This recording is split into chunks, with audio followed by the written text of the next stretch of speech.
Keberuntungan nyatanya tidak selalu berpihak pada angkatan bersenjata Rusia. Baru-baru ini sebuah video ramai beredar di media sosial Telegram pada Selasa 4 April 2023, menunjukkan detik-detik likuidasi pada posisi pasukan Rusia oleh drone FPV yang dioperasikan pasukan Ukraina.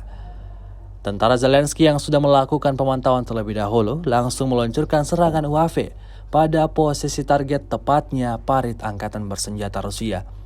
Akibatnya seperti yang tampak dalam rekaman, posisi target meledak dahsyat dan prajurit Rusia yang ada di sana harus menanggung risiko terluka hingga tewas tergeletak.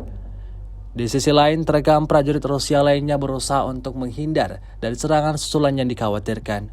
Hingga video ini beredar, beragam komentar dituliskan warganet.